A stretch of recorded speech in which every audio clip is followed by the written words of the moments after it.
అధ్యక్ష,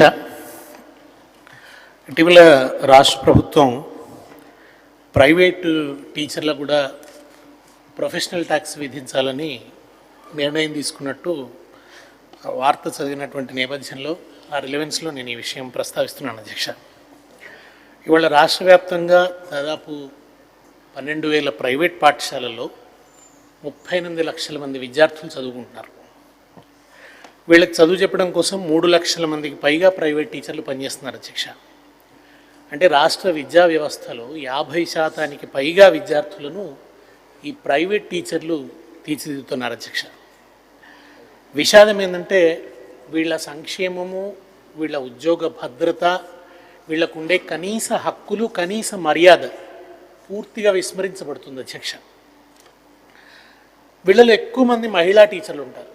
పాపం పొద్దున్నే ఇంట్లో పనిచేసి పిల్లలు చూసుకొని ఇల్లంతా సగబెట్టి మళ్ళీ సమయానికి స్కూల్కి వచ్చి అక్కడ పాపం పిల్లలందరినీ కూడా చూసి వాళ్ళకి పాఠాలు చెప్పి వాళ్ళని తీర్చిదిద్ది చాలా కష్టపడుతుంటారు. అధ్యక్ష, కనీస వేతన చట్టం కూడా అమలవుతలేదు. అధ్యక్ష, మన మామూలు లేబర్ యాక్ట్లో కూడా స్కిల్డ్ అయితే 15,000 ఏదో ఉంది. అధ్యక్ష, కనీస వేతనం 5,000 ఇస్తున్నారు. అధ్యక్ష, ప్రైవేట్ టీచర్లకి కేవలం 5,000 రూపాయలు ఇస్తున్నారు చాలా స్కూళ్ళల్లో.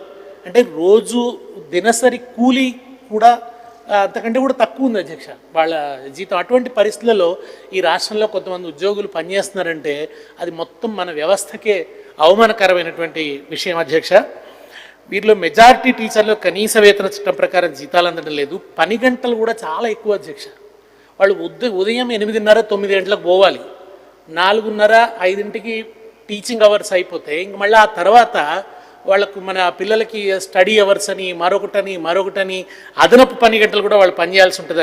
అధ్యక్ష, మరొక దుర్మార్గమైనటువంటి పద్ధతి ఏం అమలవుతుందంటే వీళ్ళకి వేసవి సెలవుల వేతనం ఇవ్వరు. వేసవి సెలవులు రాగానే ఉద్యోగంలోంచి తీసేస్తారు.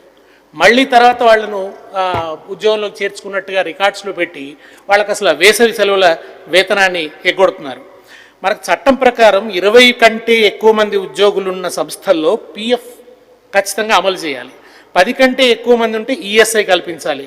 కానీ మెజారిటీ బడ్జెట్ ప్రైవేట్ స్కూళ్ళల్లో ఈ సౌకర్యాలు నామమాత్రంగా కూడా లేవు. అధ్యక్ష, మనం 20 ఉండాలని చెప్పి నియమం కూడా ఏం పెట్టుకోనక్కర్లేదు. అధ్యక్ష, కావాలంటే తగ్గించవచ్చు.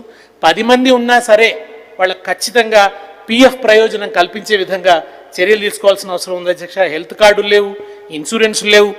అత్యవసర సమయాల్లో పాపం వైద్యం కోసం ప్రభుత్వ ఆరోగ్య కార్డులు కానీ ప్రత్యేక ఇన్సూరెన్స్ సౌకర్యం లేకపోవడం, ఒకవైపు పేదరికము, కనీస వేతనం ఉండదు, భయంకరమైనటువంటి పరిస్థితులు, వీటి మధ్య పాపం ఎప్పుడైనా ఒక అనారోగ్యం వస్తే మాత్రం ఇక వాళ్ళది వర్ణనాతీతం. అధ్యక్ష, అటువంటి బాధను వాళ్ళు అనుభవిస్తున్నారు.